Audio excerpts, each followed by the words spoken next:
Hello beautiful people, welcome back to yet another video on the channel. I know I've been away from YouTube for about more than a month. Since I was traveling to Ladakh for more than 30 days, I created beautiful, amazing photos and stories from that place. Now I'm back in this city of joy, Kolkata, which is my home too, and I'm trying to build a lot of videos up here. It's pretty hot in Kolkata right now because it's summers, but me and my team are still out in order to produce all these videos. I remember last video was about layering, where I was trying to put a lot of things in one frame, but today's video is all about spacing and separations that we can build in our images. Most of the time, a lot of us nowadays are enjoying the images that have a lot of things going on in one image, but back in days when I started photography, I was also so much into creating the clean and beautiful images which had a lot of space into it, whether it's negative space or the shadow or light or the backdrop. That is very interesting. So that's all we're going to talk about today. We are in an area of Bada Bazaar, which is also called Machua fruit market,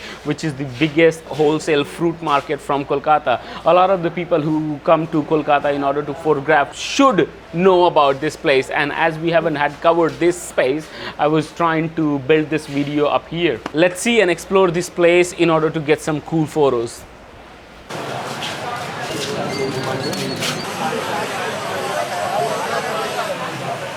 So the first concept that I have is the breathing space or the negative space in your images. A negative space doesn't mean the empty space that you have in your image. It's the space that is letting your audience to concentrate on the main subject of your photo. Also, the negative space makes you stare at the lone figure of your image for more times, and that is what sometimes we want as photographers. Another aspect of negative space is not the wasted space in your image. It's the space that is making your lone figure stand out a lot more. If I have a really interesting light and shadow on a backdrop, I will try to wait for someone to just cross that street or next to that backdrop in order to connect all that light, shadow and backdrop with that person, to ensure that I have an image which has a lot of negative space, but it's telling the scale of your subject. As all of you know that I'm a photographer from India, so Indian streets are so chaotic that finding a negative space is the real challenge up here. But when I started out photography, it took me years to understand that this is also possible in India. In 1.5 billion people, if you wait long enough, you can create an image that has a lot of negative space and separation both at one part of time.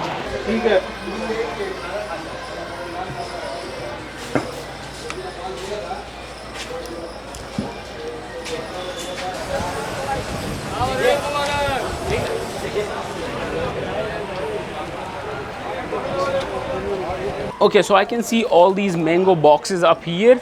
So what I'm gonna work is on the spacing. There's repetition here, and then there's a guy up there on that really grungy and old door working. I'm just focusing on him, waiting. Yeah, just trying to build something with that person. He's in the perfect space for me in order to make that photo, but I need something extra. I need someone passing by. This one is really good example for how to put people into right space. I can see the guy up there, and then this guy walks in front of me.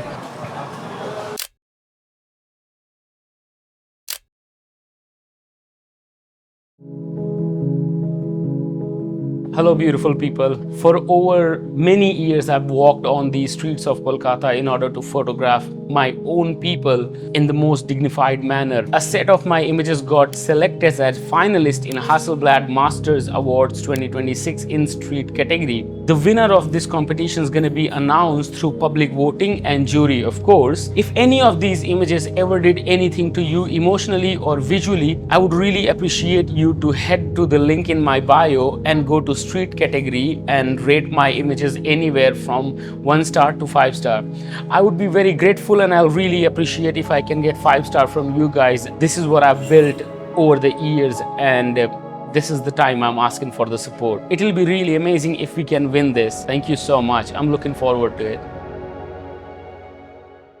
This is the exact shop where I started the video, and I came back here again in order to just show the complementary colors of a place. And India is a place of colors, as you all know. I can see this uncle sitting there, and look at that blue and then the orange all together. I'm just gonna make a photo of him. Photo khiche. I think he's gonna go for the work, and the accent is just amazing. So here, the negative space in the image is all the text that is written on the wall, and then the color on the wall. Just catching him candidly. Here we go.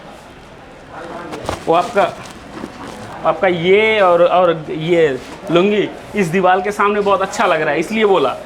और कोई बात नहीं, दोनों एक जैसा colour, अलग अलग colour है ना, इसलिए अच्छा है।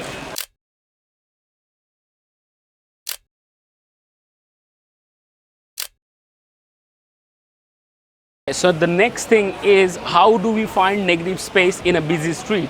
This street has 33 things going on, but my eyes are still looking for one thing that has something different in it, so that I can combine it with all the space that I have and make a photo. The things that I see is there's some light on that blue wall. Blue and red are my favorite colors, so I always get attracted towards it. And another one is there's some light up here, and then the sky is there, and all these tarpaulins are creating beautiful shape. So what I can do is I can play around with all these tarpaulins and shapes and the sky and light in order to create an image that has more negative space. I can see these guys carrying these baskets also. So what I'm going to do is go low and combine them with the sky in order to create the image. This uncle has amazing light on his face. This is what happens in India. If you go down and you start taking photos, people make fun of your subject, the person you take in the photo. It's your responsibility to make them feel understand. I'm just trying to play around with the light in order to create the negative space of the image. नहीं करते रहो, काम करते रहो। काम करते रहो, बिना काम के कोई फोटो नहीं होगा।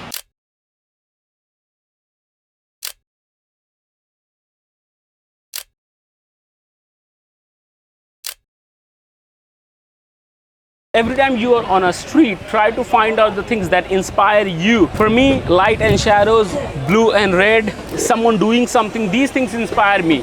And then you just work around those factors to get the negative space or spacing in your images. Another point that I want to touch is how would you separate a foreground and background in an image and what it creates. So as we all know that photographs are really flat, it's two-dimensional. But as street photographers, it never appeases us in order to take those photos. So what I try to do is I always try to have a foreground and a background and something in between. Or let's say if I have figured out my foreground, then I need to figure out what's my background is going to be. If I can have action in both the areas, that will be pretty cool. I can just see there's a couple guys sitting behind and there's some light falling on their body parts. And then I have this electric board which has light, and all I need to do is wait for someone to come around here so that I get the shadow on this wall. So this wall and then the someone in the back. So I can just see these two patterns.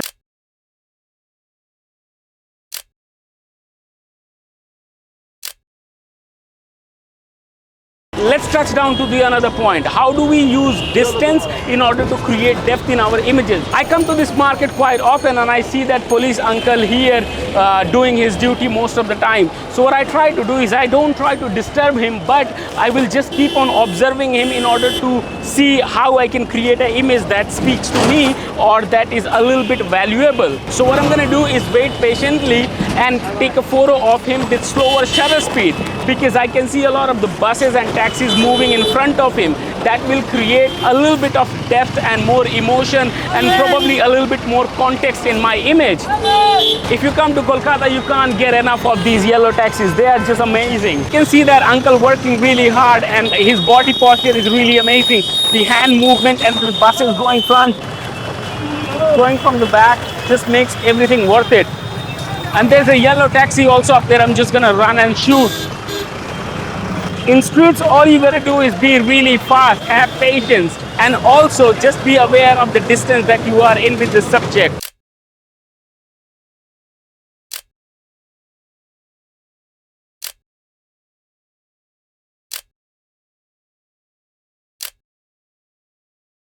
So the next point is find a backdrop and use it. What I want to say is most of the time in my photos, a backdrop is much more important than the subject itself.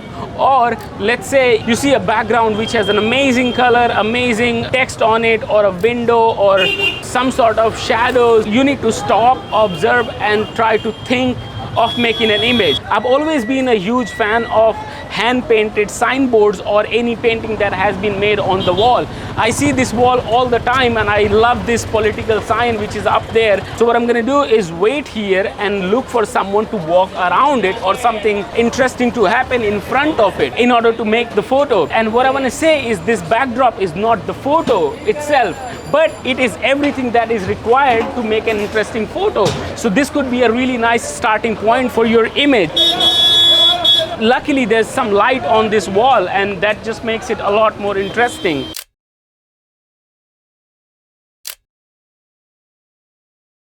As I explained the importance of background, now I also want to emphasize on the importance of foreground.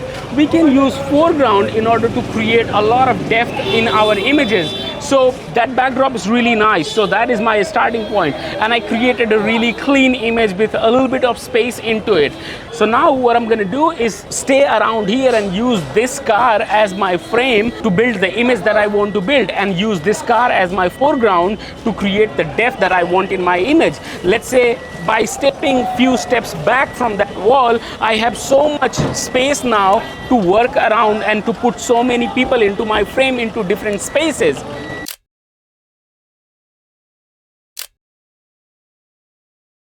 As we proceed to the end of the video, I have some basic bonus for creating spaces and separations in our images. The classics are frame within frame, creating separation through light and shadows, trying to have depth in your images through gaps and cracks. And over the years of time, I practice and I have few images that explain all these things. When you are starting out in your photography journey, or you have been there for like a year or two and you want to upskill yourself, you should start from these basic points like frame within frame. You see a beautiful gate and then there's a window, then there's someone up there. You try to make photos from there. Because I'm making this video about spacing and separations is the reason why I'm sitting in this light, so that you can see me, and then the backdrop is in the shadows and that is dark. And that explains how I'm so much lit and separated from all this that is happening up here. So if someone has to make a photo of me, I'll be very much separated from everything that is going on here.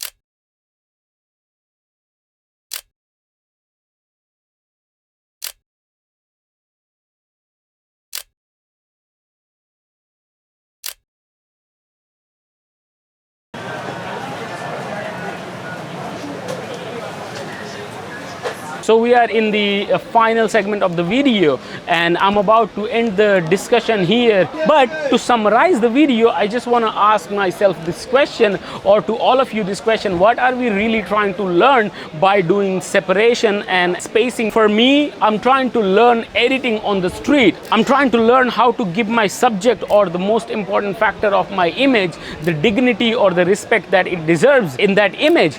Not in the Lightroom, but on the street. In Lightroom, I go and I just crop the image and I make it look big. No, that's not how I would like to work, and that's not how any photographer should work. But what we can do is we can spend time and invest our energy while we are on the street and go one step closer or side or up and down in order to create that perfect space for our subject. I learned from someone that if you shoot 28 or let's say 24, you go one step closer, it becomes 28. You go two steps closer, it becomes 35.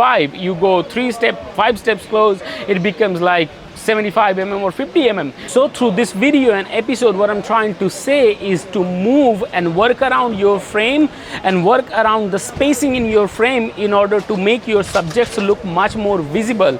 All the great photographers' work that we as aspiring photographers love have that spacing, have that room for their subjects that we understand a lot more better. That's why we love these photos. A great photograph is something which is so much easier to understand by the people who are looking at it, so that they don't have to invest their time and energy into it. And through spacing and separation, it's very much easy to achieve it. Separation and spacings are not the technique.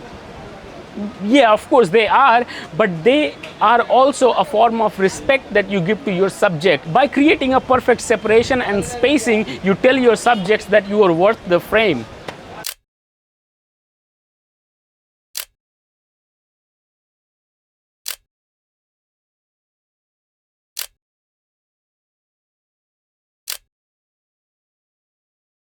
Thank you so much guys for watching this one. Like always, me and my team are eternally grateful for all the love and respect that you have given to the channel on all the videos that we produce. We will try to push ourselves again in the next few coming days to produce more videos like this, so keep watching it. In the meantime, I would also request you guys to go and check shivamphotofarm.com. That's the place where I try to post all my work and all the workshops that I'm doing or the photography expeditions that I do in India.